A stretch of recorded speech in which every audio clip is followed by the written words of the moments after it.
Uh-huh. Yeah. Uh-huh.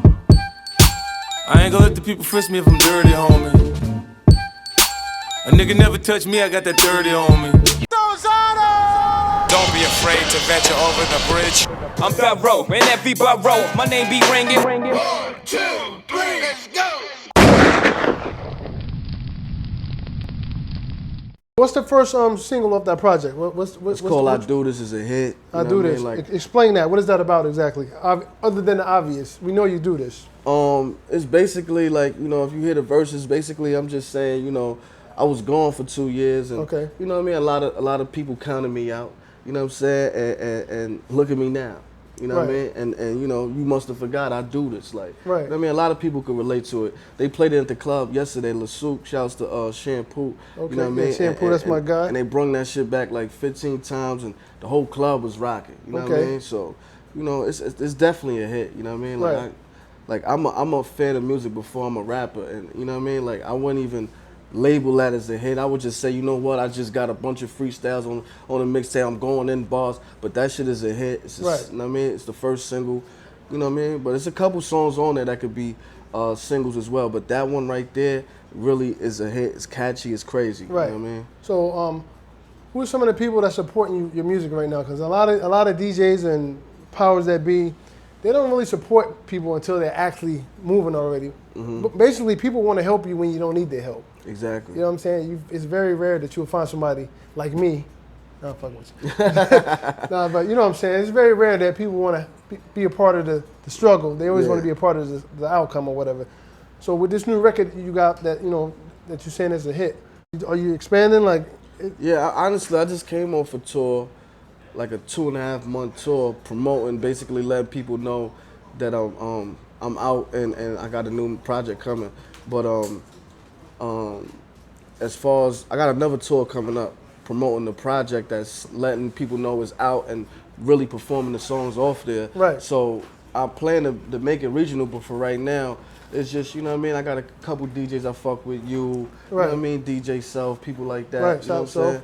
Right. So, you know what I mean, and honestly, the way I see it, a lot of records that's popping right now, like, that's from out of New York, period, is really like, they really popping off online first. Right, that's like, very true. And it's really like, cause I've been watching like YouTube and SoundCloud is like the major keys. Right. Where niggas will pop off like an A Boogie, like a Young M.A. Right. And they'll pop off, and then, you know, everybody else will be riding to it, and then the club DJs will get on, and then the radio DJs like, oh, let's go, this is it right here. Right. Acting like this is the new, I'm on to the new wave, but that shit been out, and it been clicking, but you know, so you know, I already know, I'm taking baby steps, so I know it's a hit, so whatever, like, you know what I mean? I'm gonna put the grind in. So with that being said, because the internet now, like you say, it's a big part of promotion, because there's no more A&R, labels are not pouring money into promotion no more. Thanks. What are you doing to, you know, to follow in that direction? You got Matt, your SoundCloud is lit? I got my SoundCloud. I got, you know, Instagram, Twitter. Okay. What else? My YouTube. You know what I mean? That's what I'm really focused on, my YouTube page. Right. YouTube.com/JRWriter.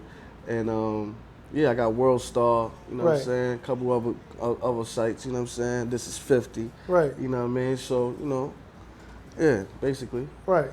Let me ask you a question. Is there anybody you ever had a issue with that you have never resolved, like any rapper or anything like that? Because you never really seem like the type that, if I recall, you never really got into a lot of rap beef. But is there like? I took up a lot of rap beef for people. That's what I'm for the saying. set. Yeah. Right. So that's what I'm saying. Have you gotten any backlash from that, or is that pretty much over with the times? Yeah, because honestly, anything that was like on record was just, that's what it was on record. It was, it was never no street shit, or I don't know niggas personally. Right. You know what I mean? Or we never bumped into each other, shit like that. You know what I mean? I was asking because Cam said the same thing, because when I brought him up here to Thisis50, you know, that was like history in the making, because that was the beef. That beef went back to 10 years. So when I asked him, I was like, how did y'all come together? He was like, well, our issue was just music. Yeah. It was never no physical. It was all music. So it was no big story. Sometimes it's like that. You know what I mean? But honestly, you know, I'm not gonna name any names. But as far as if you I was hoping you would, but no. If you do your history, then you'll see that, you know, the set we you know what I mean, when it's lit, it's lit. Right. We're gonna ride on this person, that person, that person. But as far as it being like, I see you in the street and shit like that, it was never nothing like that with me. You know what I'm saying? It was just, you know, a couple records, a couple freestyles, you know what I'm saying? And that's what it is. I just never bumped into niggas. But as far as beef, like, I ain't got beef with nobody. Right, that's cool. What I mean? But one thing I can say, while you was down, your brother over there, Fred Money, he was holding you down. Yeah, hell yeah, he did. Like, he was holding you down. He's kind of carried the torch because he was coming out doing his shit too. So now I'm taking this shit back now. Now you're taking it back. See, you killing it. Now he back on the sideline. What the hell's going on over here? Yeah, a lot of people don't know. Like, he got that record with Cassidy, the record. That shit got like 8 million views. 10 million views. Yeah, 10 million views on YouTube. You cheated him out 2 million. It was 10 million. 10 million. That shit is a fucking big deal. Right. You know that was my idea, right? Oh yeah? Yeah, no fucking. I'm about to say this nigga Fred lied to me. Like it's records that's popping on the radio right now that only got like 1 million to 2 million views. That was YouTube. Right. But I think it could have been like, cause I was locked up. Niggas are saying, yo, I just heard it in the Heights. Yo, somebody was driving past in Harlem. Yo, this person, that person. So I think, you know, it was more of a freestyle record and a hype and a fun track. Right. But if it was a song, you know what I'm saying, I think that shit would have been out of here. Gone. Yeah. You know but that shit was everywhere. This is how I used to, you know, from being a mixtape DJ, this is how I knew, being a mixtape DJ, this is how you know you popping. I used to literally, when I drop a mixtape, I'll drop a mixtape, and the next day I go stand on 125th Street, and I count how many cars. This is when you popping. If nobody's driving by playing your shit, facts, you not popping. That's a fact. That's how you know when you popping, because you in the street. Because niggas, somebody gonna drive by in the car playing that shit. Facts.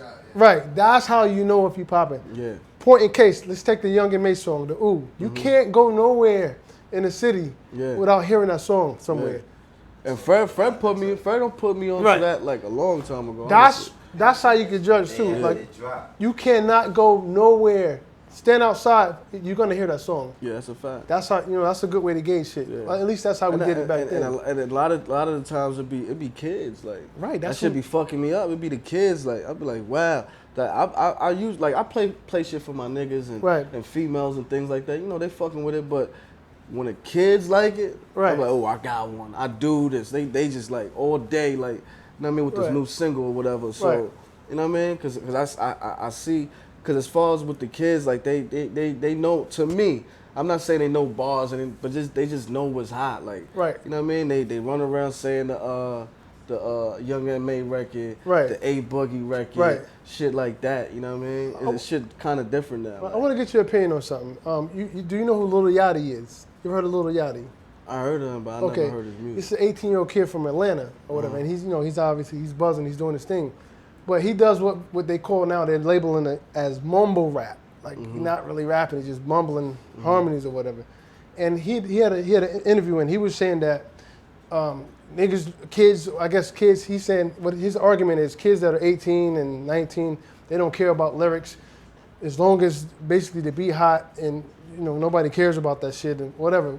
Being a lyricist and someone that clearly takes lyricism, you know, right here, how do you feel about those statements that kids are coming up not respecting someone like yourself or people that come up that really participate in, you know, structuring rhymes and taking their time and crafting? I mean, honestly, what's your opinion on that? Honestly, like, I'm gonna agree to a certain extent because, like, you know what I mean? Like, honestly, I don't sit around and like, cause this is what I do. Punchlines, bars. I came up off of that since I was 18. You know what I'm saying? But as far as like, do I ride around and listen to hard bars all day? Right. No, I want to hear music, good music. I'm in the club. I don't want to hear like niggas punchlining to me to death. Like, I want to party. I want to have a good time. Right. So, you know what I mean, I could dig it. You know what I mean? To me, it's like it's a time for everything. It's a time and day for everything. You might want to listen to R&B one day, something smooth. Right. Or you want to hear some hardcore shit. Right. Or you want to hear some freestyle shit. Or you want to hear some battle rap. Right. You know what I mean? This is a lane for everything. But as far as kids, honestly, yeah, I could agree a little to a certain extent. You know what I mean? But it's still people like, that's why I switched it up as far as on this new mixtape with the songs, with the music, and try to like, you know, not dumb it down, but like at least like swag it out, make it more fun, and still incorporate bars in it. Like sort of like what Fab be doing. Yeah, I was gonna bring that point up. Me personally, I don't think you gotta be a retarded dumbass motherfucker as an excuse to say, well, I'm not gonna spit bars because nobody would dance to that. That's a misconception in a lot, because Biggie is a perfect example of that. You know, he had bars, but Hypnotize is a party, is a club song. Get Money is a dance song, but he's still spitting.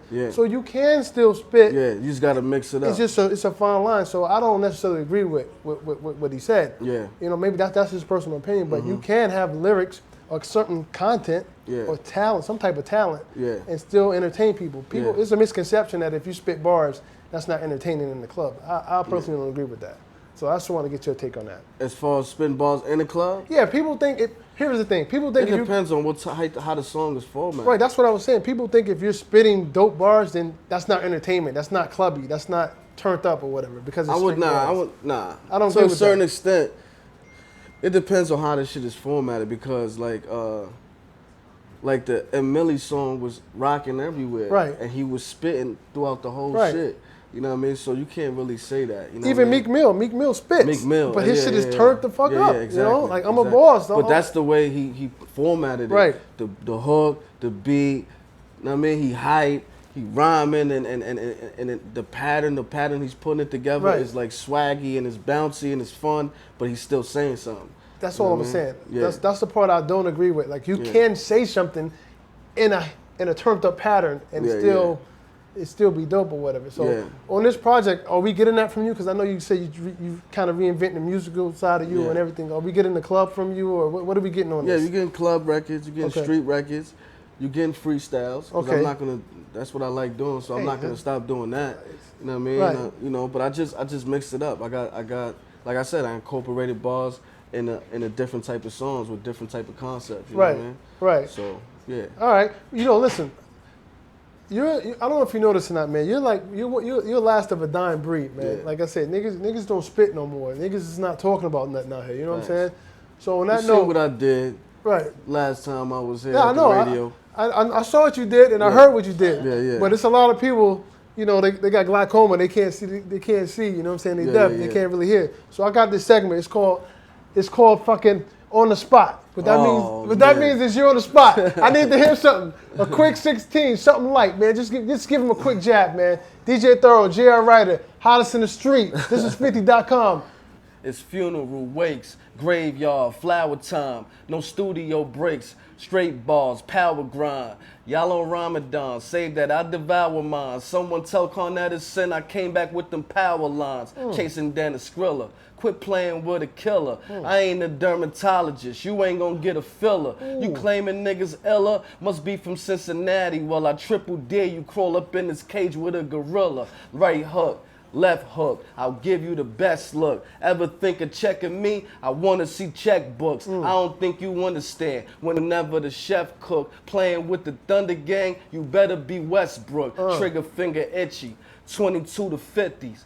I don't know which one a nigga picking up, I'm picky. You think you finna get me? You little niggas really got me fucked up. Which one of y'all hit me with a Mickey? Dig me, I'm in a Porsche, only fit for a boss. It been screaming all day, so the engine is hoarse. Christian Dior's, you ain't know it, nigga, I floss. Yes! Gators on the kid, like I said, Gators on the kid, like I'm down at Disney Resort, dog. You see what it is, man. DJ Thoro, JR Writer, Thisis50.com, the hottest in the street.